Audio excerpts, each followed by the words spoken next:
lo que usted haya leído, escuchado, visto, lo puede ir comentando en el chat para poder hablar un poquito de lo que hoy vamos a platicar.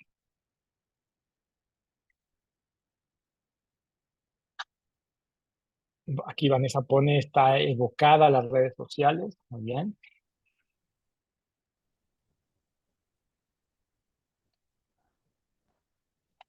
¿Qué es lo que usted ha visto, leído, escuchado sobre sobre la generación Z? Dice aquí, gracias. Hay un pone que no sabe, está bien no saber, para eso es esta clase.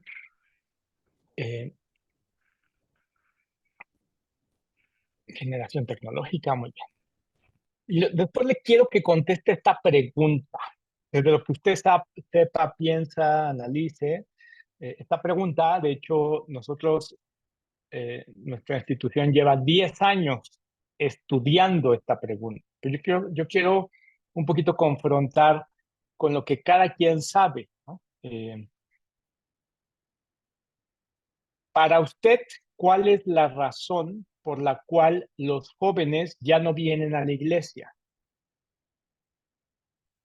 ¿Qué contestaría ante esa pregunta? ¿Por qué los jóvenes ya no vienen a la iglesia? Entonces póngamelo también ahí en el chat, ¿no? Gracias, Patricia. Elizabeth, muy bien, gracias. Y que no es efectivo para ellos. Bien. Dicen que es aburrido, dicen que no creen en Dios, que no se les hace interesante. Y porque en sus casas no se les permite la fe, les es indiferente, han dejado de fe, ¿O piensas ¿sí? que te vas a quedar aquí sin hacer? Que no son escuchados, no les importa. ¿Sí? Gracias por tus comentarios. Que como les decía yo al inicio, muchos de estos comentarios o de estas ideas, lo que yo más que lo que les quiero transmitir son dos ideas particularmente. La primera es que nosotros podemos tener una idea, una intuición, una manera de pensar de por qué los jóvenes no vienen a la iglesia. Y eso es muy respetable, yo puedo entender, ¿no? Eh, Hay algo que hoy le conocemos como el sesgo generacional. ¿Qué es el sesgo generacional? Significa que yo veo un problema a partir de lo que yo creo que es el problema. Y por otro lado, vamos a estudiar o vamos a aprender hoy que probablemente el problema o la respuesta de por qué los jóvenes no vienen a la iglesia en realidad no tiene nada que ver con lo que yo creo que es el problema. ¿Me explico? Son dos cosas muy diferentes, ¿no? Y para poder llegar a esa conclusión, pues lo que nuestro instituto ha hecho por más de 10 años, ha hecho investigaciones, ha hecho estudios estadísticos, ¿no? Y que muchos de ellos van en consonancia con lo que en otras partes del mundo han encontrado a esta pregunta, ¿no? Particularmente a mí, esta pregunta, ¿por qué los jóvenes no vienen a la iglesia? Es una inquietud que surgió por allá del año 2010, ¿no? Eh, por cierto, los jóvenes del año 2010 y los jóvenes del año 2024 ya son muy diferentes. Y muchas veces nosotros seguimos generalizando que todos los jóvenes son igual, que todos los jóvenes piensan de la misma manera.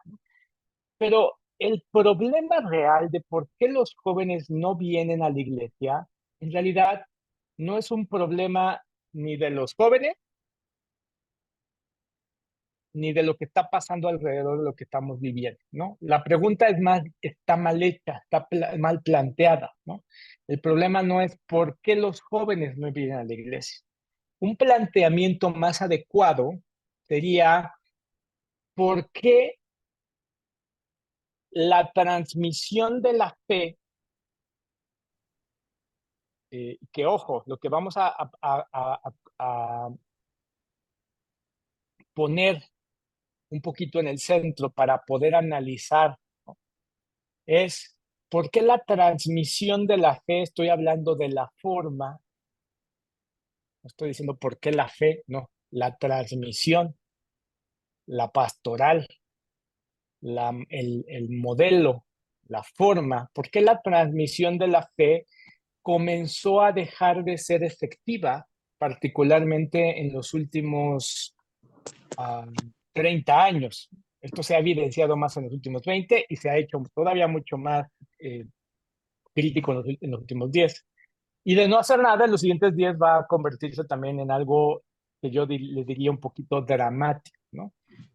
La fe, ¿no? La transmisión de la fe. Y si yo pregunto esto, ¿por qué ya no se transmite la fe? Muchos de ustedes me contestarían cosas como, porque los papás ya no inculcan valores, porque las escuelas ya no enseñan religión, porque ya no hay catecismo, porque en muchos de estos vectores casi siempre tendemos a apuntar a otras personas, ¿no? A otras circunstancias, a otras situaciones, ¿no? Pero el meollo del asunto es la fe. ¿Por qué estaríamos diciendo que a lo mejor hay una generación de jóvenes que ya no tienen fe? Fíjense, nuestro estudio que se llama Encuesta de Fe, Vida y Familia, que se hizo en México, Argentina, Colombia, España, Estados Unidos, Latino, ¿no? Es una muestra gigantesca, casi 14,000 muestras. La pregunta más interesante que nosotros encontramos en los jóvenes de hoy, se les conoce como la generación Z, los jóvenes de hoy ahorita realmente tienen entre 12 a 18 años. Los jóvenes de hoy nacieron por allá del año 2000, ¿no? Y ahorita, y los últimos jóvenes más recientes de esta generación, se les terminaron de nacer por el año del 2012, más o menos por ahí, es el rasgo generacional. Ahorita les voy a enseñar una gráfica para que lo podamos ver mucho más claro. Hoy es la primera generación de adolescentes y jóvenes que son los que menos se identifican con la Iglesia Católica, ¿no? Nosotros creeríamos que estos jóvenes no creen en Dios. Le voy a pedir a Lisbeth Solano, que tiene su micrófono prendido, y a Ana Luisa O, que también tiene su micrófono prendido, que lo silencie. También tenemos un Redmi Note 11.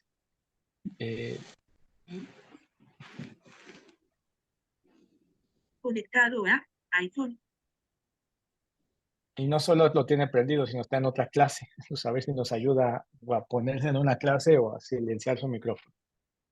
O le quiero pedir al que esté de administrador de que esté pendiente, y el administrador tiene la capacidad de silenciar los micrófonos. Muy amable, muchas gracias. Por respeto a los demás, que podamos tener atención a esto. Les decía lo siguiente, ¿no?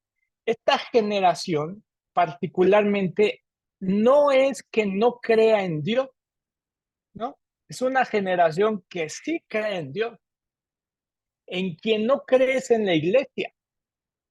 Y es una dicotomía que hace 20, 30 años, probablemente muchos de ustedes hoy ni la entienden, y probablemente muchos de nosotros hace 20 años ni lo hubiéramos comprendido, ¿no? Ser un creyente sin creer en la iglesia era algo que estaba en el mismo paquete. O sea, ser creyente significaba ser fiel de la iglesia, y ser fiel de la iglesia significaba ser creyente. Hoy eso ya no existe. Hoy los jóvenes dicen, yo creo en Dios, en quien no creo es en la iglesia. Y no solamente no creo en la iglesia, yo ya no me identifico como católico. O sea, el término católico me genera aversión, me genera sensaciones encontradas, ¿no? Ayer yo platicaba con alguien, no sé aquí, perdón por lo que voy a decir, no sé aquí alguien alguna vez ha tenido que ir a un centro de atención de Telcel, ¿no? ¿Qué siente uno en el estómago cuando tiene que ir al centro de atención de Telcel? ¿No? No siente así como que, ¡ay, yo no quiero ir! ¿No? Hasta me duele la cabeza de pensar de que tengo que ir. Bueno, esa sensación es lo mismo que siente un joven cuando le dicen, ¿tú eres católico? No. ¿Vas a la iglesia católica? No, ¿no? solo el 35% de estos jóvenes se identifica como católico. Los demás, el resto, se va a identificar como alguien sin iglesia. Ya no tiene una filiación. Ahora, esto no significa que no cree en Dios. De hecho, cree en el Dios cristiano. La mayoría de ellos cree que hay algo, ¿no? Hay vida después de la muerte, que hay algo más allá después de la muerte. Muchos de ellos van a creer en el Dios bíblico. Muchos de estos jóvenes, en la mañana cuando se van a trabajar, se santiguan y le dicen, Diosito, por favor, que me vaya bien este día, ¿no? Pero hay una dicotomía y una separación por completa hacia lo que significa ser católico, ¿no? Y cuando nos preguntamos por qué, ¿no? La gente se pregunta, bueno, ¿por qué? ¿Qué sucedió eso, no? ¿En qué momento pasó esto? Uno de los errores de por qué esto sucedió es culpar a la cultura. La gente dice, la culpa la tienen las redes sociales, la culpa la tienen los teléfonos celulares, la culpa la tiene la ideología, la culpa la tiene inclusive, voy más adelante, la culpa la tiene la política, ¿no? Porque si las leyes fueran como nosotros católicos decimos, Dios manda, ¿no? Los jóvenes seguirían creyendo en lo que nosotros creemos, ¿no? La culpa la tiene, y esto no lo estoy diciendo simple y sencillamente por una intuición o porque es lo que yo pienso, ¿no? Esto, como les vuelvo a repetir, es fruto de la investigación que se ha hecho y que coincide en todos los países donde está sucediendo este fenómeno. Estas cosas pueden influir, pero no determinan. Hay cosas que influyen, pero no son determinantes. De hecho, es al revés. Es al revés. Si la transmisión de la fe fuera efectiva, ¿no? Aun cuando la política y la cultura fuera adversa, ¿no? Nosotros somos claros ejemplos de eso. Aunque la cultura a nuestro alrededor ha cambiado, aunque la política a nuestro alrededor ha cambiado, eso no ha movido mi fe. Pónganse a pensar, no la ha movido. Al contrario, para muchos de nosotros, aunque la política y la cultura sea adversa a la fe, ¿eso qué ha hecho en nuestra fe? Para muchos de nosotros eso lo ha cimentado. ¿Pero por qué? Porque se sucedió la transmisión de la fe. En estos jóvenes no es que el problema sea la política, no es que el problema sea la cultura, sino que más bien el problema principal es que no se sucedió esa transmisión. Por esto es la razón principal por la cual la política y la cultura no puede incidir en la fe. El problema es que no hay fe en estos jóvenes. Y ahorita más adelante vamos a clarificar qué significa con por fe, ¿no? Otro factor que la gente dice, estos jóvenes no son católicos porque nos falta, ¿no? Tradicionalismo, ¿no? Hay todo un gran sector dentro de la iglesia y que yo quiero no cuestionar eso, yo quiero llevárselo a verlo desde una perspectiva muy diferente. Esto es típico de los seres humanos. Los seres humanos, cuando no entendemos los movimientos y los cambios que se suceden a nuestro alrededor, nuestra tendencia es regresar al origen, ¿no? Por ejemplo, si esta reunión fuera una reunión de un partido político y nos estuviéramos preguntando por qué los jóvenes ya no votan por nuestro partido político, va a haber un gran sector de personas en este partido político que van a decir, los jóvenes ya no creen en nuestro partido político porque ya no somos como el partido político original. Tenemos que regresar a ser a como era el partido político antes. Si nosotros fuéramos a un club social, a un club deportivo, en donde nos estuviéramos preguntando por qué los jóvenes ya no vienen a comprar membresías a nuestro club deportivo, probablemente un amplio sector de este club diría, el problema es que nuestro club social dejó de ser de como cuando fue el fundador lo fundó. Hay que regresar a ser como éramos antes para que entonces los jóvenes vengan a nuestro club social o a nuestro club deportivo. ¿Me explico? En un cierto sentido, esta manera de pensar de regresemos a como era antes, ¿no? Hay que regresar a como era la iglesia antes del Concilio Vaticano II, porque si la misa fuera en latín, entonces vendrían más jóvenes a la iglesia, porque la fe. Y es que aunque esto pueda sentir o creerse, vuelvo a repetir el concepto que hablé al inicio, esto se le llama un sesgo, es una manera, es un truco que nuestro cerebro nos pone. En realidad, una vez más, lo que no se ha estado sucediendo es la falta de transmisión de la fe. Bueno, para poder entender esto de las generaciones, a ver, les voy a compartir otra presentación porque creo que ahí va a estar un poquito más claro. Por favor, si alguien tiene alguna pregunta, le voy a ir pidiendo que me las ponga en el chat. Ahí va a ser mucho más fácil que yo las pueda ver. Y en el chat va a ser mucho más fácil que yo las pueda ir contestar. ¿Ok? Por favor, para que no interrumpamos la presentación y que yo pueda ir contestando cada una de ellas. Vean, voy a poner mejor esta slide. Bueno, fíjense.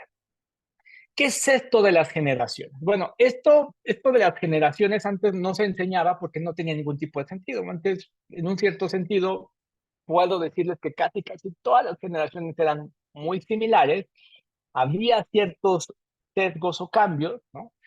Pero no eran tan trascendentales como lo están haciendo hoy en nuestras vidas, ¿no? Ustedes probablemente la primera vez que escucharon que existían diferentes tipos de generaciones fue cuando existió esta generación, la más famosa, que se llaman los millennials, que fue la generación que nació o que vivió el cambio de milenio, ¿no? Para que ustedes se den una idea, los millennials, yo por ejemplo soy millennial, soy de esa generación, si yo tuviera, si mis papás hubieran sido papás jóvenes, probablemente mis papás hubieran sido de la generación X.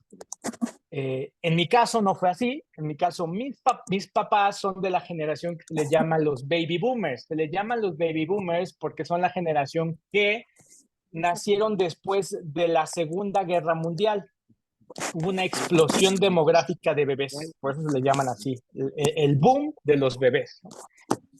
Y mis abuelos serían de una generación que se le llama la generación de los constructores o silentes, así se le conoce.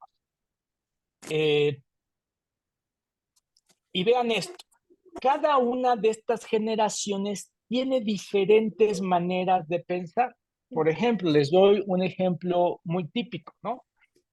Si a mi abuelita, yo le pregunto, abuelita, abuelito, para ti, ¿cuál es el más grande logro de tu vida? Mi abuelita y mi abuelito me va a decir, el más grande logro de mi vida es tener a mi familia y número dos, tener una casa. Ya. Mi abuelita no se anda con estas cosas que usted ve a los adolescentes en el TikTok, ¿no? De que para triunfar en la vida tiene que viajar por todo el mundo y ser independiente financiero y cambiar a que todo el mundo use, deje de usar bolsas de plástico y que por los animales y que... No, no, no, no. Mi abuelita era muy sencilla. Mi abuelita dice, para mí lo que más me da satisfacción fue mi familia y mi casa, ¿no? Mi abuelita le dijo lo mismo a mi mamá que es de la generación millennial, ¿no? Pero mi mamá, que es de la generación millennial, no solamente el más grande logro de su vida fue su familia, fue su casa, sino que mi mamá es la primera vez que ella se puso como meta, el más grande logro de mi vida es tener mi jubilación y retirarme. Y entonces para ella le hacía sentido en su vida meterse a trabajar a una empresa estable, sólida y jubilarse, casarse, tener su casa y jubilarse, ¿no? Y eso también se le fue lo que se le inculcó a la siguiente generación que se llama la generación X, muchos de aquí de ustedes probablemente son de esta generación. La generación X son las que nacieron por ahí entre el 65 y 1980, para que ustedes tengan una referencia, ¿no? Y la generación X, en muchas familias en Latinoamérica, la generación X fue la primera que en muchos hogares fueron los primeros que probablemente terminaron la preparatoria y fueron a la universidad. En la generación X es la que probablemente muchos en algunas familias es el primer tío o hermano que tuvo licenciatura o fue a la universidad aunque no la terminó. Para ellos, el más grande logro en la vida era su carrera. Por primera vez teníamos personas en las familias mexicanas que era doctor, que era abogado, que era licenciado y que su carrera se convirtió en lo más prioritario y lo más profesional. A eso le sumábamos la familia, a eso le sumábamos la casa y a eso le sumábamos el retiro. Pero después vino esta conflictiva generación millennial. Digo conflictiva porque fue la primera. Esto fue acelerado. Acuérdense que los cambios generacionales tienen que ver con lo que está pasando a nuestro alrededor, el contexto cultural. Y lo otro que tengo que agregar es que la generación millennial comenzó a presentar este desafío no solamente en la iglesia, sino en todos los órdenes y en todas las estructuras y en todos los organismos de la vida. La generación millennial, por ejemplo, mi mamá y mi papá les decía, oye hijo, busca un trabajo que te dé una carrera en la que tú puedas tener una gran jubilación, tener tu crédito del Infonavit, pagar tu casa y casarte y tener tu familia. Y esta fue la primera generación que dijo, ¿qué? ¿Tú crees que yo me voy a pasar 20, 30 años de mi vida en un trabajo para una jubilación, para disfrutar mi vida hasta que tenga 50, 60 años? Esta generación fue la que dijo, no. De hecho, este fue el problema en muchos trabajos. Esta fue la primera generación que en muchos trabajos el modelo, la manera, la forma en la que inclusive se reclutaban a los millennials tuvo que cambiar. Porque si seguían reclutando gente de la misma manera como se reclutaba en las generaciones anteriores, ¿por qué creen que no les funcionaba? Porque el más grande logro que tenían los millennials, que yo digo que un poco no les fue tan bien, era este deseo, anhelo de tener independencia financiera. Hoy muchos millennials que ya empiezan a estar cercanos a los 40 están completamente deprimidos, porque se están dando cuenta que la vida no es tan sencilla como ellos se les habían estado planteando, ¿no? Eh, en ese sentido, ¿no? Y justamente aquí empezó a haber esta brecha, este rompimiento, por ejemplo, no solamente en lo que significa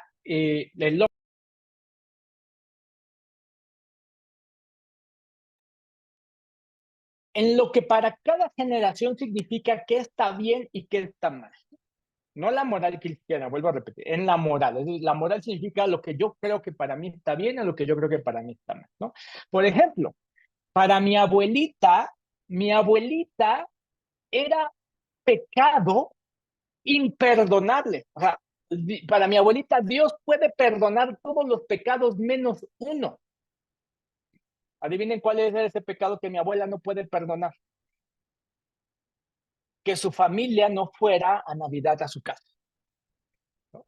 Porque para ella el más grande valor es la casa, la familia. Entonces es imperdonable cuando un miembro de la familia osa faltar a Navidad o a las reuniones familiares, ¿no? Te vuelves en el oveja negra de la familia cuando tú infringes ese código moral que esta generación tenía. Aunado a los valores, aunado a Dios, ¿no? Para la generación de mis papás es lo mismo, ¿no? ¿Cuál es el más grande pecado que yo le puedo cometer a mi mamá y que es imperdonable? Que yo no vaya a casa el 10 de mayo, o que yo tenga una compromiso en ese día, ¿no? Entonces, eso es imperdonable porque es un alto valor. Bueno, para la generación X le dio una exaltación tremenda. La transmisión de la fe se sucedía de una manera cognoscitiva, es decir, se privilegiaba el uso de la razón. La generación X creció en un contexto donde había un cambio cultural en donde por primera vez estaba cuestionando los valores de la moral cristiana. La revista Times, por allá en los años 70, publicó un número que decía Dios ha muerto, ¿no? Se gestó una especie de eh, guerra entre la fe y la razón, así se vivía culturalmente. Eh, Fue una generación donde inclusive hubo el mayor número de ateos que empezó a existir en el mundo, ¿no? Allá no había un pleito con la iglesia ni con Dios, no había una completa resistencia a, ¿no? La gente cree que hoy, por ejemplo, estamos en ese mismo contexto y no lo es. En nuestra época realmente es muy raro encontrarte un ateo. O sea, estadísticamente la generación joven no es una generación atea. Es una generación que cree en Dios. En quien no cree es en la iglesia. Es una generación más bien iglesia. Y por eso quiero que vayan entendiendo la diferencia, ¿no? Es en esta generación donde se gestan estos inclusive grupos, ¿no? O tribus urbanas, en donde los jóvenes de esta época eran chavos banda, eran rockeros, eran darketos, eran, todos los millennials medio fueron emos, ¿no? Se congregaban como en tribus, y que muchas de estas tribus, la manera como se abordaba su conflicto era vía racional, porque eso era lo que se entendía. Sin embargo, para la generación millennial cambia por completo esto. La generación millennial, su más grande valor, ¿cuál es? ¿Cuál es el pecado social que tú puedes cometer contra la generación millennial? Es el excluir. En el 2010, nosotros en México hicimos esta pregunta. Cuando tú escuchas la palabra católico, ¿qué es lo primero que viene a tu mente, no? Y para nuestra sorpresa, y no, muchas personas cuando les hago esta pregunta, muchos dicen, pues la gente seguramente te decía eh, hipócrita, ¿no? Te decía mocho, te decía fanático. No, en el 2010, cuando era la generación millennial, eran jóvenes, los millennials ya no son jóvenes. Cuando la generación millennial decía esto católico, lo primero que venía a su mente era homofóbico. O sea, era el número uno, respuesta número uno con mayor difusión demográfica, ¿no? En la generación Z, esto vuelve a cambiar. En la generación Z, el pecado más grande, le vamos a pedir a LG, a alguien que tiene un celular LGE, que si puede mutearlo, o la persona que está de administrador, que por favor lo pueda mutear.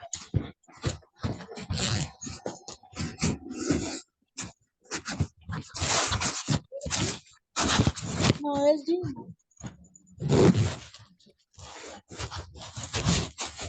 Y el GE LMK 420, si eres tú, si lo puedes mutear, por favor.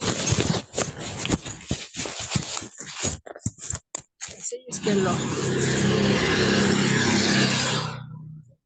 Sí. Gracias.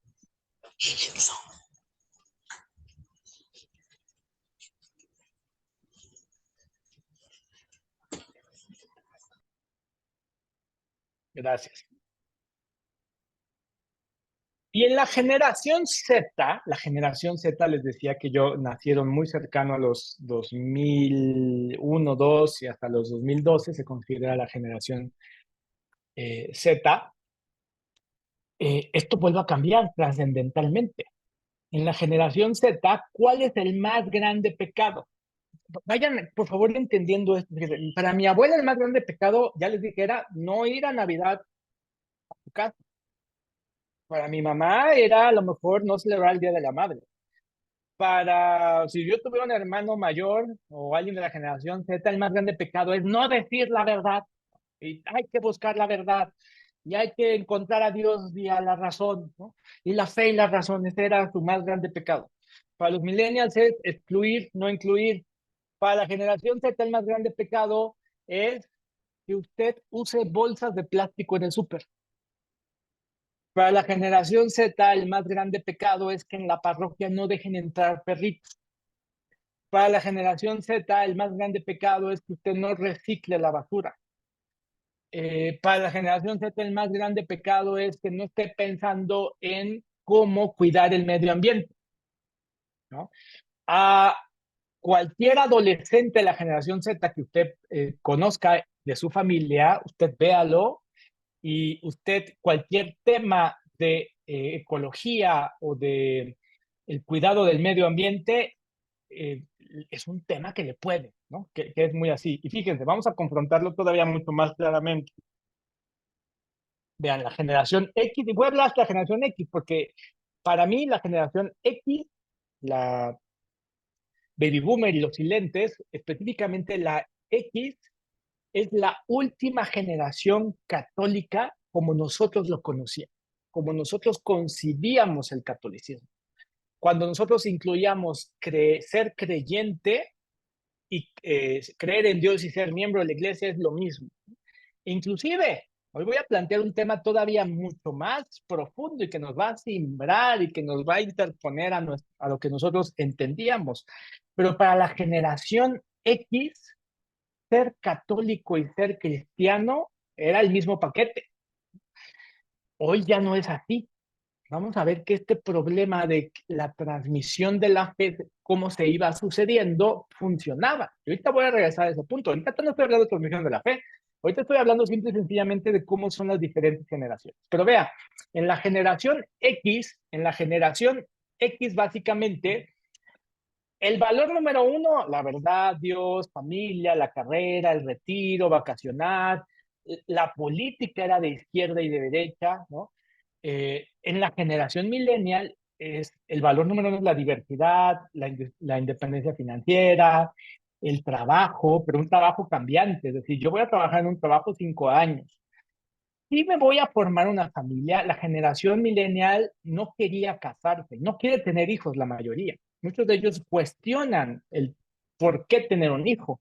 Y ellos te van a decir cosas como tener un hijo es algo egoísta, ¿no? Es un deseo solamente de querer separar. ¿Para qué vamos a tener un hijo si va a sufrir? Es lo que piensa la generación millennial, ¿no? ¿Cuál es la respuesta de la generación X a esto? Ah, es que tú no entiendes. Te tengo que dar más catecismo, te tengo que dar más doctrina, te tengo que dar más teología. Vía la razón, porque esta generación así creyó, así se desarrolló, creyendo que la transmisión de la fe solamente es vía cognoscitiva, vía racional. La generación millennial en la política, ellos eran a favor de los partidos que promovieran los derechos y la igualdad. Pero se van a dar cuenta que ahorita la generación Z es muy diferente inclusive a la millennial, ¿no? La generación Z, su valor número uno es el medio ambiente. Ellos creen en el emprendimiento. Ustedes pregúntenle a alguien de la generación Z, que ahorita todavía encontramos algunos de 14, 15 años, pregúntenle qué quieren ser de grandes y todos quieren ser influencers, youtubers, gamers, en el que tengan una especie de emprendimiento en el de yo me voy a comprar mis cosas a través del contenido que yo publique en TikTok. Y algunos lo están logrando, porque en las redes sociales, pero particularmente el teléfono celular, se ha convertido en una herramienta de expresión. Ellos lo que quieren es tener experiencia. Ellos te dicen, yo igual no sé si quiero trabajar. Ellos están cuestionando inclusive instituciones que anteriormente nosotros nunca hubiéramos cuestionado, ¿no? Como la universidad. Ellos ya te están empezando a preguntar, oye, ¿para qué voy a ir a estudiar una universidad? A obtener un título, ¿qué es eso? Un papel.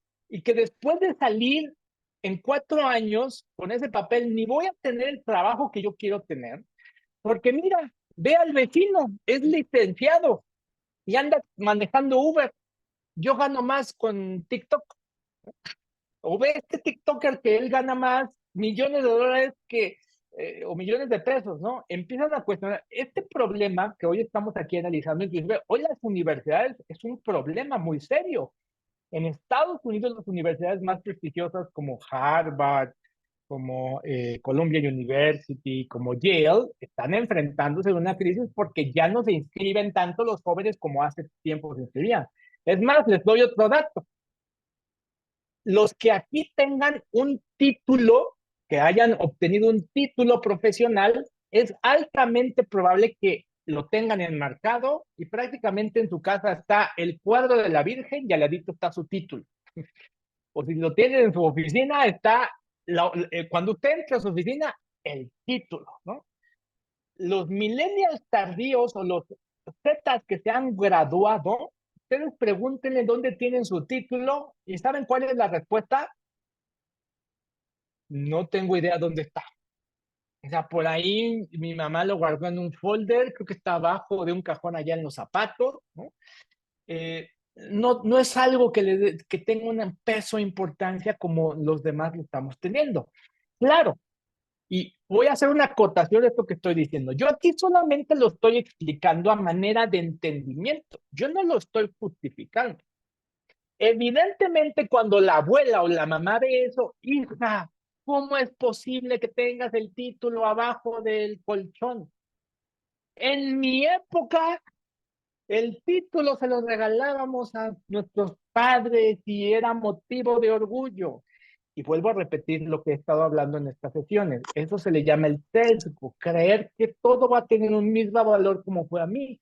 Y abordar eso desde cómo fue abordado, desde cómo yo lo viví.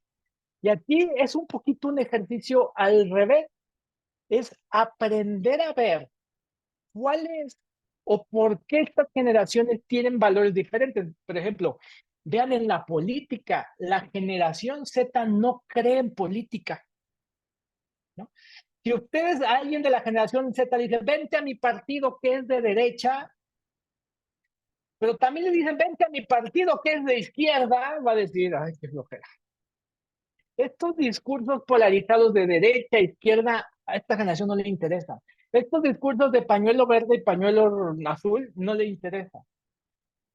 Ahorita estamos en México en campaña, les voy a ver que observen un fenómeno, ¿no? Ahora hay el partido de derecha y el partido de izquierda. Hay por ahí un partido de color naranja que inclusive se ha evitado pronunciarse como un partido de izquierda o de derecha, porque sabe que a estas generaciones no les hace sentido eso, ya no les llama la atención. Y es más, y nosotros los católicos venimos con los católicos debemos de votar por los partidos conservadores. Peor, ya no hay afinidad de ese discurso. Por ejemplo, usted vaya a las facultades de economía, ¿no? Hace 10 años usted iba a la facultad de economía de alguna universidad y una facultad enseña una teoría económica. La economía es capitalismo y socialismo. Hay dos opciones. Ni eso les llama ya a las generaciones Z, ¿no? Hoy muchos de cualquiera teoría socialista, que a veces es la que está más difundida en lo general, ellos están arrancándose los pelos porque la generación Z se está empezando a cuestionar, oye, a ver, me estás enseñando una teoría económica que inventaron unos señores allá en el siglo, a finales del siglo XIX, y que se postuló como una teoría a principios del siglo XX. O sea, despierta, estamos en el siglo XXI. A mí proponme una teoría económica para el futuro. No me propongas una teoría económica de hace 100 años. Lo que quiero que vean es cómo muchas de las teorías dominantes, las estructuras que normalmente nosotros dábamos por sentado en la sociedad, en estas generaciones ya no transmite, ya no conecta, ya en un cierto sentido ya no engancha, y esta generación lo cuestiona. Y esto es interesante entenderlo como fenómeno. Vuelvo a repetir, no significa que ni lo estemos justificando estas generaciones como piensan, ni digamos que está bien. Pero que eso quizá nos va a ayudar a entender el por qué, porque a mí lo que me ha sido más sorprendente, voy a regresar a este slide, a ver, ahí está, perdón, ahí está,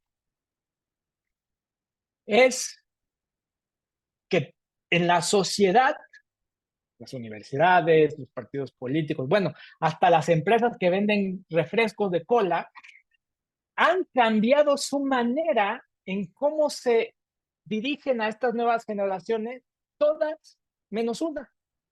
La iglesia nunca se preguntó esto. Hasta ahorita nos lo estamos preguntando porque tenemos un problema severo, ¿no? Porque no tenemos no tenemos seminaristas en el seminario, ¿no?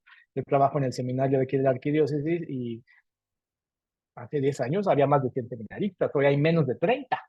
Para la arquidiócesis más grande de México, perdón, del mundo, ¿no? En número, ¿no? Eso es una crisis muy severa.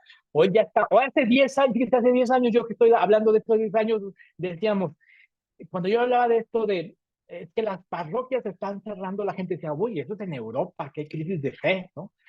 Aquí en México eso nunca se va a ver. Ahora lo estamos viviendo en esta época. Ya no tenemos sacerdotes para sostener algunas parroquias y las parroquias van a tener que fusionar con las parroquias vecinas, ¿no? Bueno, yo vivo en una colonia donde en mi colonia hay una, dos, tres, me parece que cuatro parroquias, tres o cuatro. Esto en 10 años no va a ser así. En 10 años probablemente tendremos suerte si hay una. En algunas colonias se va a tener que fusionar la parroquia de esta colonia con las de las otras tres colonias. ¿Y cuál es el problema de esto? La cultura, la política, la falta de tradicionalismo, o sea, de que tenemos que ser como era antes, hay que hacer como era la iglesia en la época de la primera asamblea cristiana. Fíjense, ¿cómo era la transmisión de la fe en la época de mi abuelita? Es hermoso. A mí la fe de mi abuelita me conmovió siempre, ¿no? Pero en la época de mi abuelita, la transmisión de la fe se sucedía meramente por una vida sacramental. No había más, ¿no? Mi abuelita de niña fue al catecismo, recibió primera comunión, obviamente de bebé bautizo, confirmación. Bueno, en la época de mi abuelita las confirmaciones no eran tan comunes como fueron más adelante, ¿no? Pero la vida litúrgica era exclusiva. La vida de fe era ir a misa los domingos y cuando había una transmisión de la fe, probablemente mi abuelita viró a ir a misa todos los días. Probablemente los jueves iba al Santísimo y probablemente un día de la semana hacía algo que se llamaba el ofrecimiento de la fe, un rosario, y se acabó. Y la transmisión de la fe se sucedía porque el sacramentalizar se equiparaba a transmitir la fe, porque la vida litúrgica se equiparaba a transmitir la fe. En la época de mis papás, al comenzar a ver cambios, el Espíritu Santo va suscitando cambios. Y uno de los cambios que se suscitó en la iglesia, que fue fruto del Vaticano II, pues fue, mi abuela le tocó todas las misas en latín, a mi mamá ya no. Mi mamá ya cuando iba a misa, ya la misa era en su idioma. Eso fue un cambio cultural necesario para que se transmitiera la fe. Pero mi mamá, en su época, se gestaron los grandes movimientos laicales. Mi mamá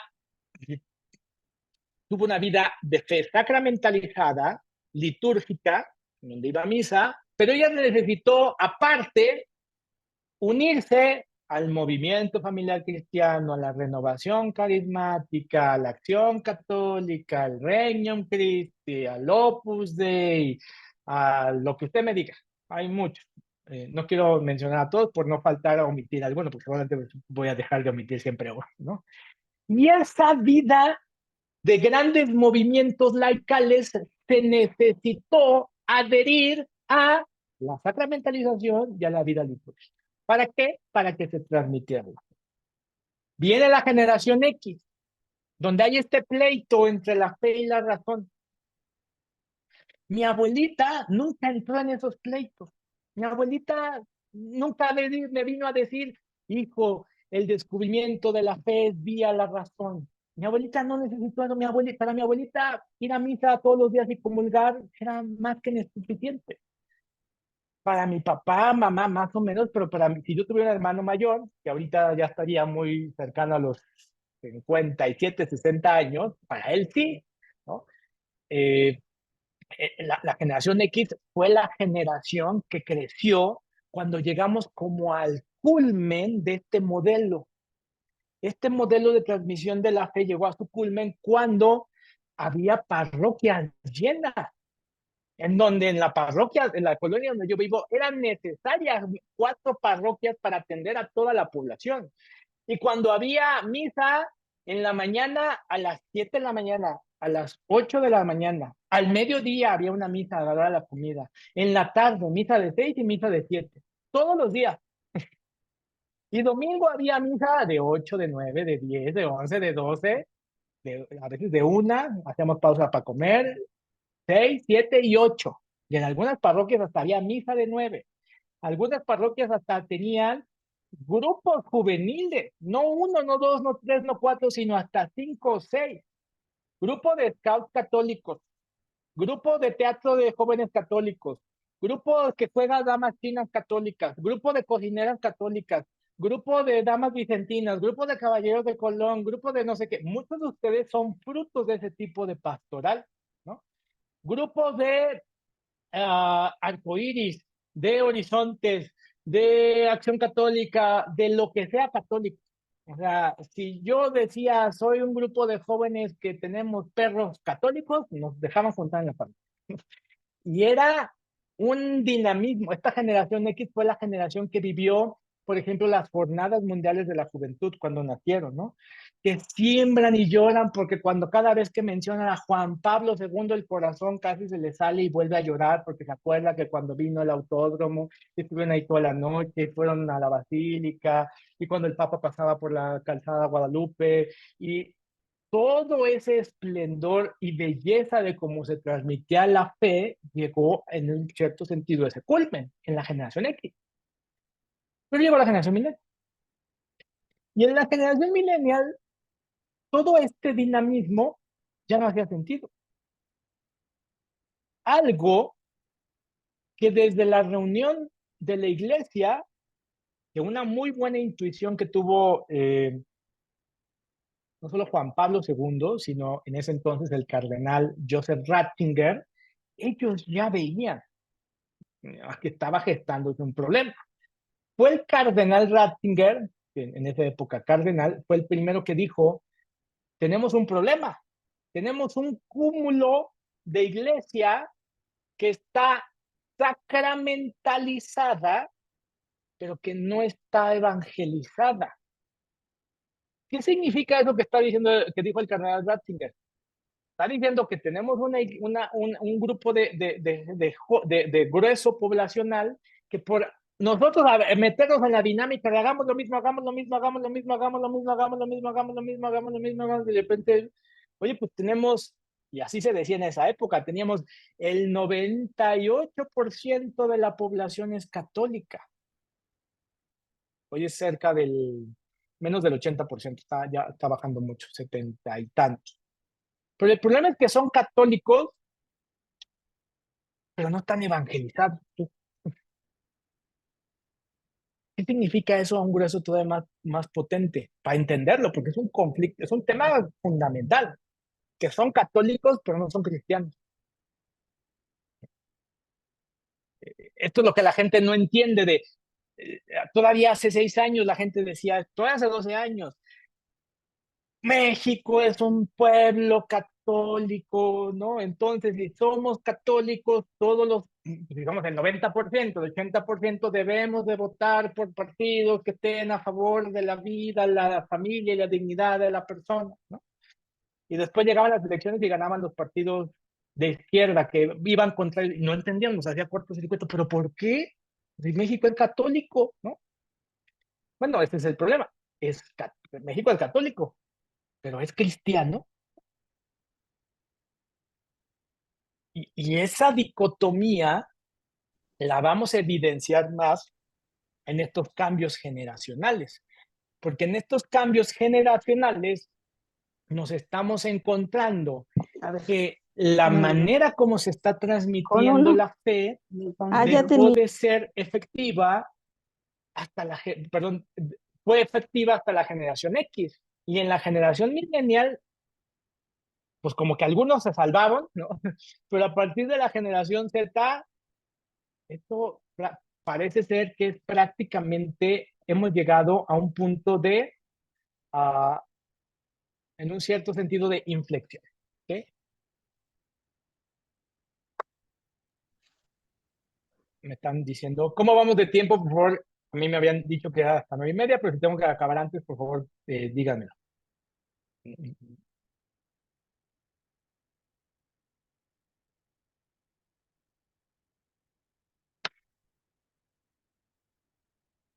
Muy bien.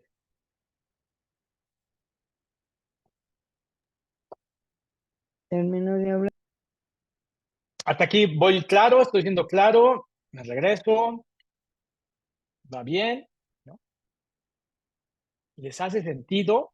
Eso es lo más importante. Ok, bueno, que si no hace sentido, entonces me tengo que regresar, ¿no? Está Gracias, que gracias, muy bien. Entonces, como les estaba yo diciendo,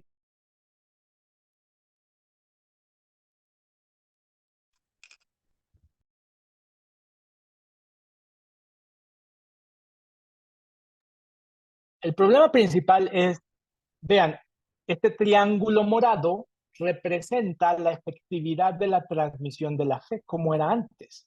Y vamos a ver que en la generación de mis abuelos funcionaba perfecto y de ahí empezó a disminuir, a tal punto que ahorita estamos en la generación Z, por ejemplo, estas verdades que nosotros creíamos que eran casi, casi como dogmas incambiables, ¿no? En México se decía, 98% de la población es católico, pero 100% son guadalupanos, ¿no? Decíamos así. Ustedes van a ver que, por ejemplo, la generación Z es la primera generación que es la que comienza a no creer en la Virgen de Guadalupe. Estamos hablando de una disminución de más del 30% de ellos, ¿no? Específicamente de los que no se identifican ya como católicos, ¿no? Esta generación es la primera que no, ya lo decían los millennials, es la que dicen, eh, hijo, no sé, los millennials prematuros que ya tienen hijos, perdón, los generación Z que ya tienen hijos, ¿no?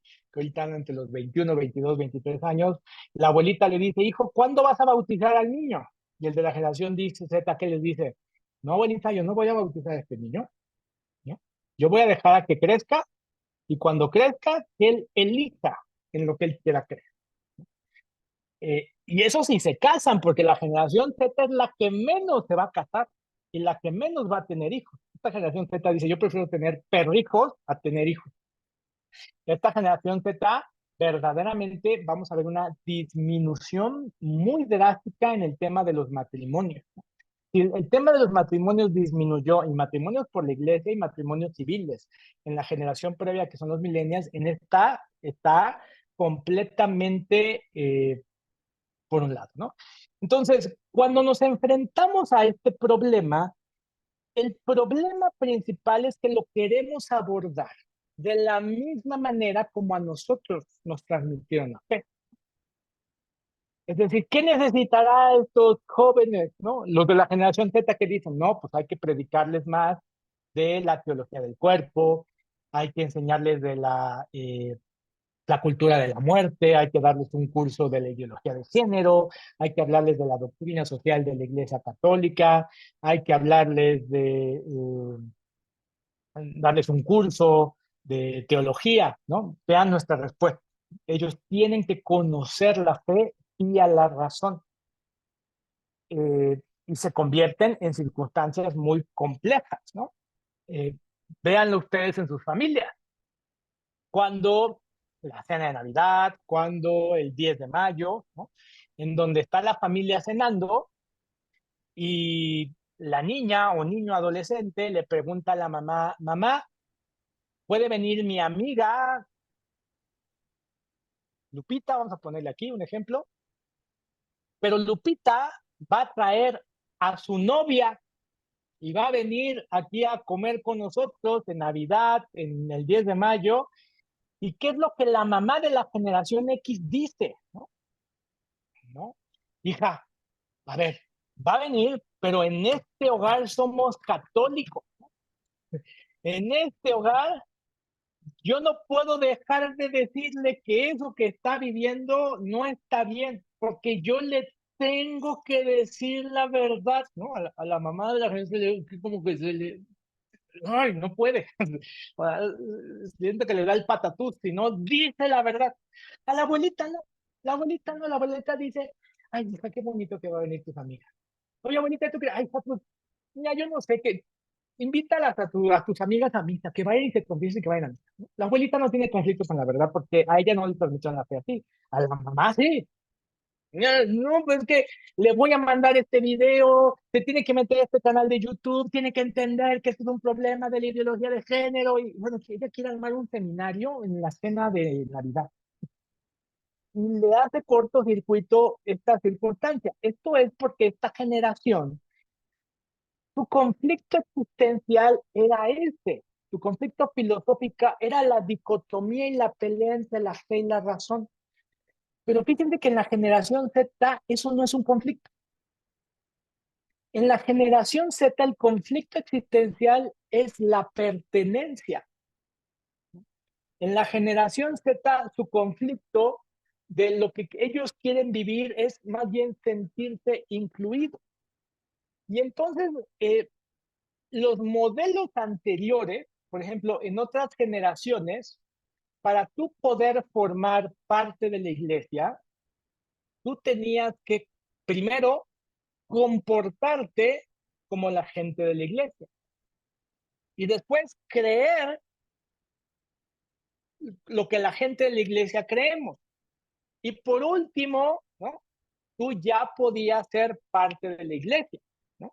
Si te comportabas, poníamos primero la moral cristiana como un requisito para ser parte de la iglesia, después tenían que creer las mismas cosas que nosotros creíamos para ser parte de la iglesia, ¿no? En muchos grupos inclusive les hacían hasta exámenes, ¿no? Así, casi de teología, ¿no? De doctrina, de pastoral, para que creyeran las mismas cosas que nosotros creíamos. Y si creían lo mismo que con nosotros, entonces ahora sí formabas parte de la iglesia. Pero esta manera de ser, ¿no? Comportarse, creer y después formar parte de la iglesia, pues número uno, puede ser que funcionaba en esa época, pero hay dos problemas. El primer problema con este modelo es que no es cristiano, ¿no? Jesús mandaba primero a que la gente se acercara a él, aun cuando la gente ni se comportaba ni tuviera la misma moral que él predicaba, ¿no? Es decir, las personas primero pertenecían al círculo cercano de Jesús. ¿Para qué? Para que tuvieran un encuentro con Dios. Y por consecuencia de ese encuentro con Dios, pues las personas ahora sí cambiaban su comportamiento y creían lo mismo que nosotros. En un cierto sentido, esta idea de que yo le tengo que decir la verdad primero, ¿no? Y aparte hasta lo hacemos romántico, ¿no? Porque yo le tengo que decir la verdad porque lo amo, ¿no? Le tengo que decir, ¿no? O sea, sí, Jesús le dijo a la mujer adúltera, ven conmigo, pero le dijo, vete y no peques más, ¿no? Y si no lo hago así, no estoy siendo buen católico. Y claro, yo tengo que entender que para este grupo de población, ser buen católico significa aventar la verdad, decir la verdad primero, pero aventarla a veces hasta pedrar. Pero ese modelo para esta generación no va a funcionar. Para este modelo yo sí creo que hay que recuperar un poquito cuál era el modelo de Jesús. Y el modelo de Jesús era, de hecho Jesús así lo dijo. Él decía, yo soy el camino, la verdad y la vida. No dijo, y vuelvo a repetir, camino, verdad y vida. No dijo primero verdad y después camino. ¿Y qué significa esto? Esto tiene para mí unos elementos pastorales muy bonitos. Que para mí esos elementos pastorales significaría primero hagamos camino con esas personas. Primero creemos puentes. primero hagámoslos sentir que pueden venir a nuestros grupos, a nuestras reuniones, a nuestras parroquias, indistintamente de su moral e indistintamente de sus creencias. ¿Y a qué van a venir a nuestros grupos pastorales, parroquias? Pues van a venir a qué? ¿A ser catequizados? No. ¿A tomar un curso de teología del cuerpo? No. ¿A escuchar catecismo? Pues no. ¿A prepararse para recibir la primera comunión? Pues no. A lo primero que todo el mundo tiene que venir es a tener a un encuentro con Dios. Porque la verdad, nosotros la hemos disminuido, la hemos un poquito diluido, y eso sí es un poco de relativismo, a que la verdad solo son doctrinas, eh, eh, catequesis, ¿no? Dogmas, maneras de pensar. Cuando el elemento más esencial de la verdad es que la verdad es una persona. Jesús dijo, yo soy el camino, yo soy la verdad. Y creo que Jesús es más eficiente en transmitir la verdad a que cuando nosotros yo digo, le tengo que decir la verdad, porque lo amo, ¿no? O sea, yo le tengo que decir que, pues bueno, lo dejo que se siente aquí, pero se va al infierno si no deja de hacer. ¿No? O sea, yo a fuerza lo tengo que mandar al infierno. Eh, y en un cierto sentido, yo creo que el problema principal es que no solo hemos querido hacer las mismas cosas, sino que a veces hasta le estorbamos a Jesús.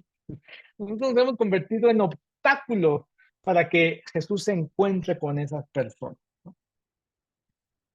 Y eso a mí me lleva a analizar cosas a nivel pastoral, no teológico, de ninguna manera. ¿No?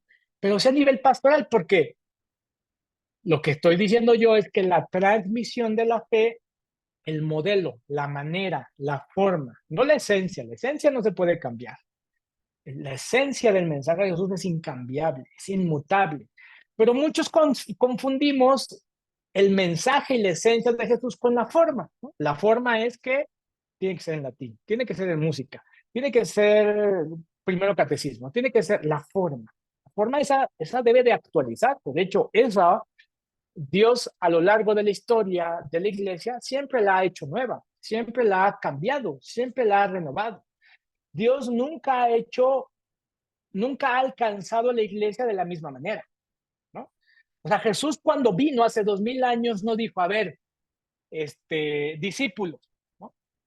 Lo que vamos a hacer es que, miren, voy a mandar a hacer un diluvio. Lo que nosotros vamos a hacer es construir un arca. Nos vamos a traer a todos los animales. No, Jesús no hizo eso.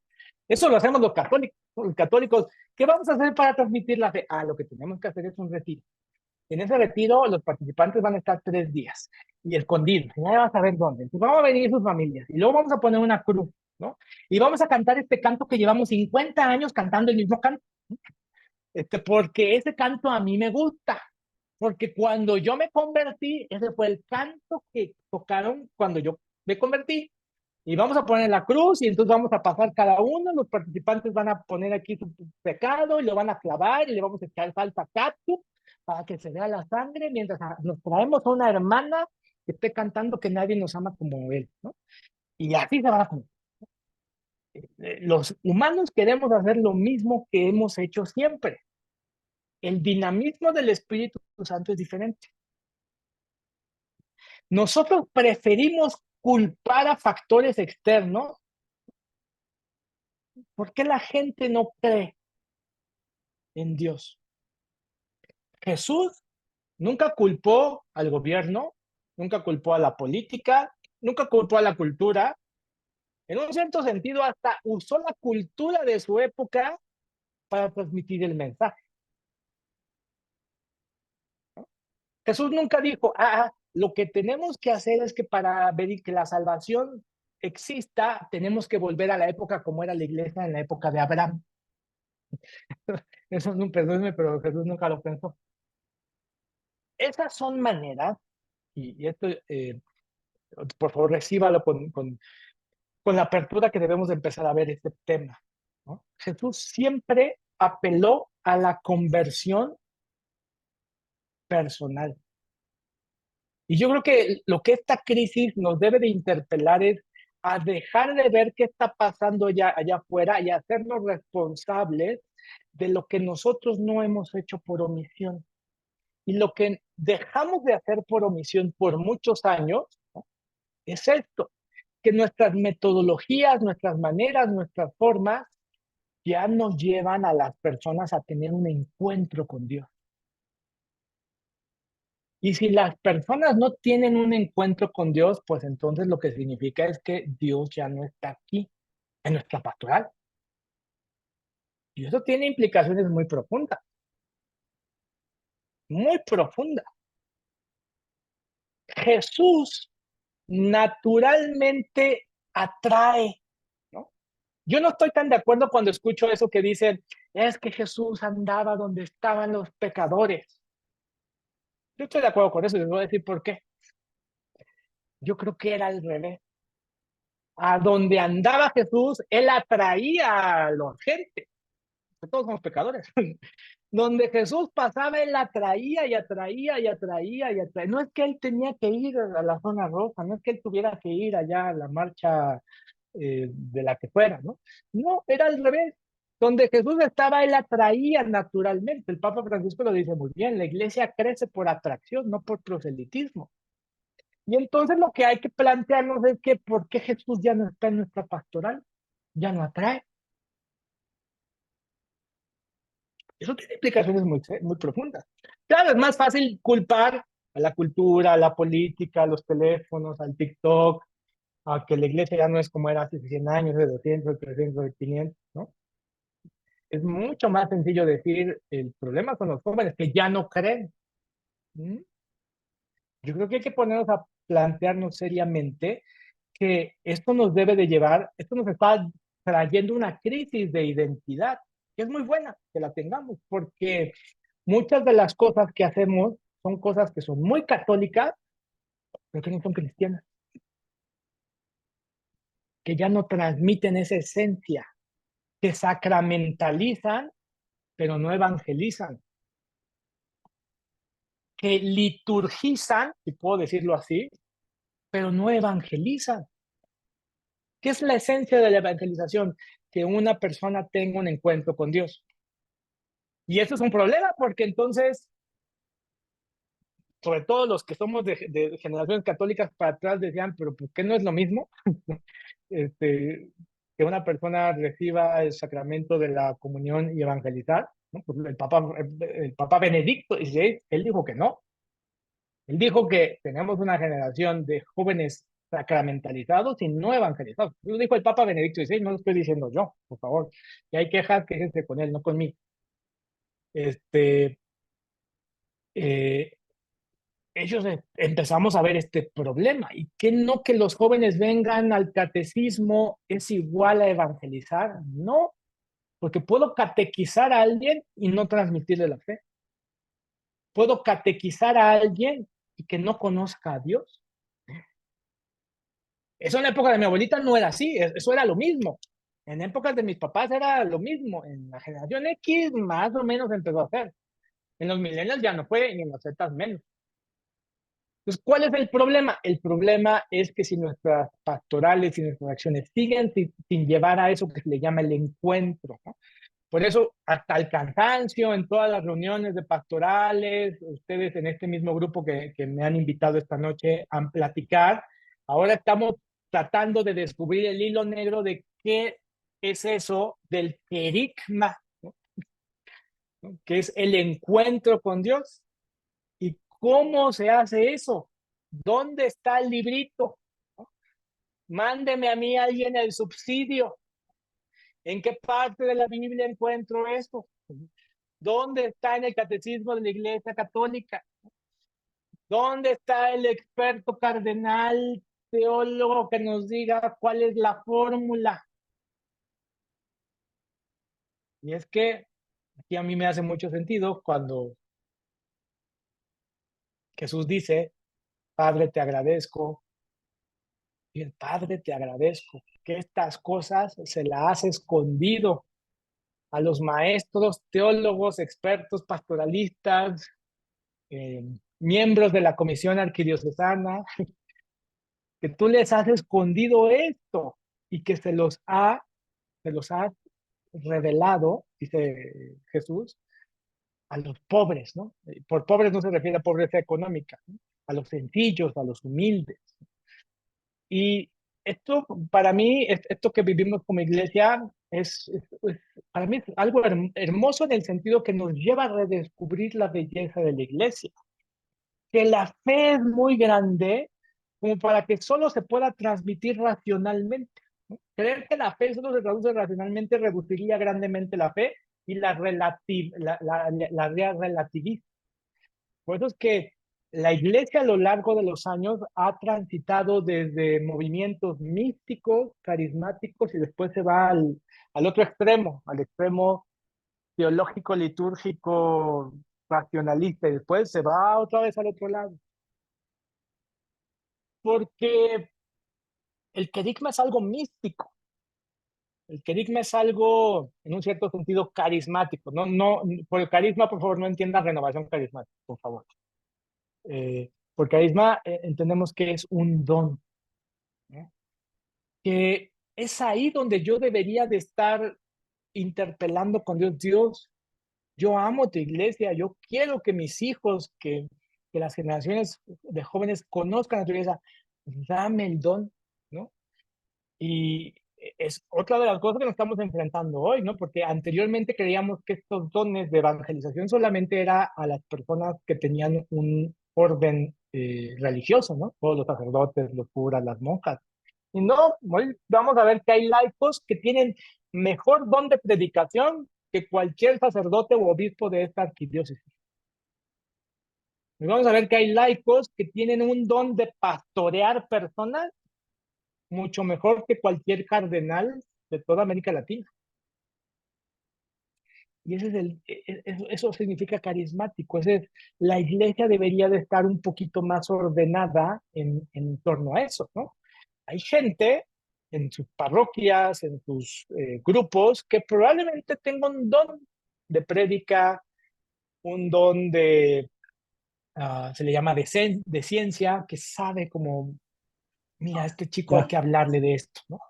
Y que va a poder transmitir mucho mejor que inclusive el párroco de la iglesia. Y habrá personas también en la comunidad que tienen un don de enseñar. Él tiene don para enseñar catecismo, él tiene un don para enseñar, ahora sí, la teología del cuerpo, él tiene don para enseñar y hablar sobre la dignidad de la vida, ¿no? Pero debe de haber un orden. ¿Quién pone el orden? Pues para mí quien pone el orden es el Espíritu Santo, ¿no? En esta guía, ser primero camino, tender un camino. Por eso, yo no vengo a hablarles de un método. El método es Jesús. Yo no vengo a hablarles de un programa. El programa es Jesús. Yo no vengo a hablarles ni siquiera de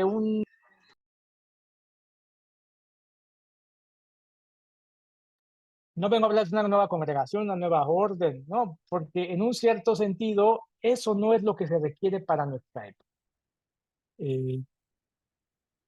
Quiero ir cerrando y agradecer este espacio, porque entonces, lo que yo creo, y esto lo dije en la Asamblea Arquidiocesana y lo vuelvo a decir, quien se ha alejado probablemente no son los alejados. Quien nos hemos alejado probablemente ha sido la iglesia. Y de quien nos hemos alejado probablemente es de Jesús. Y es por eso que ahora estamos escuchando voces de conversión pastoral, de reforma en la iglesia. ¿Sí? Cuando el Papa Francisco empezó a hablar de reforma, yo decía, esta palabra parecía un mito, impronunciable en la iglesia católica, ¿no? Y la iglesia debe de reformarse. ¿Reformarse a quién? A Jesús. La iglesia debe de renovarse, de conversión pastoral, de aprender a salir de así se han hecho las cosas y las cosas deben de ser como siempre se han hecho. Yo le agradezco mucho a Fray José de María y a todos ustedes por su atención y quedo a sus órdenes. Muchas gracias. Gracias a usted, muy César. interesante, muy claro, muy preciso. Gracias. Bueno, Vamos entonces, la hora está llegando, quedamos que era hasta las 9:30. Entonces, este ha sido nuestro primer día de estas jornadas que vamos a tener, 4 días de encuentro. Mañana les vamos a esperar nuevamente. Mañana hablaremos entonces de tácticas para poder alcanzar a las nuevas generaciones. Hoy hemos visto más bien el panorama, cómo se encuentran, comprender un poco los cambios intergeneracionales, las mentalidades que son distintas y que nos esté ayudando a comprender, tal vez a vislumbrar los cambios que tendríamos que hacer, las nuevas opciones que deberíamos de tomar para evangelizar. La distinción entre anunciar a Jesús y dar la catequesis, ¿verdad? Eso creo que lo vamos entendiendo poco a poco. Es necesario después catequizar a las personas, pero la catequesis no es el primer mensaje que debemos de dar, especialmente a nuestros jóvenes de 20 años, 21, 15 años, 12, 14, es volver a un encuentro. Y recordemos que la primera etapa siempre del evangelio es el encuentro, lo acaban de decir. Jesús, donde iba, se encontraba con las personas. Y creo que hoy debemos volver a suscitar el encuentro de estas generaciones con Jesús, ser puentes de encuentro, crear ambientes de encuentro. Y después, tal vez después, en el proceso que estas personas van llevando, empezar a dar catequesis de información, de formación en todos los niveles. Entonces, ¿cómo vamos a generar esto, verdad? Mañana veremos algunas tácticas. Estará con nosotros el padre Carlos Rivas, que podrá iluminarnos sobre qué podemos hacer, qué se está haciendo a nivel arquidiocesano, qué se está haciendo ya en algunas parroquias, y iremos avanzando poco a poco durante vaya avanzando los días, martes, miércoles y jueves. Todos tienen el programa.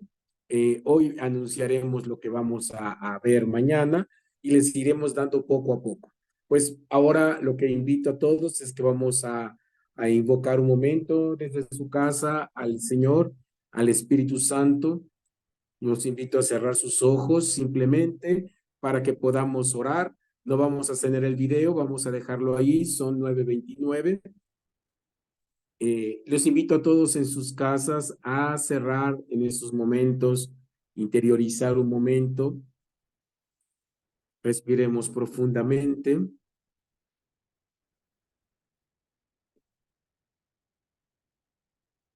y digamos, ven Espíritu Santo, ilumina nuestros corazones, ilumina nuestras vidas. Te pido que ilumines a cada uno de los presentes hoy, a los más de 180 personas que estamos aquí. Señor, cada uno de nosotros está realizando un trabajo en su parroquia.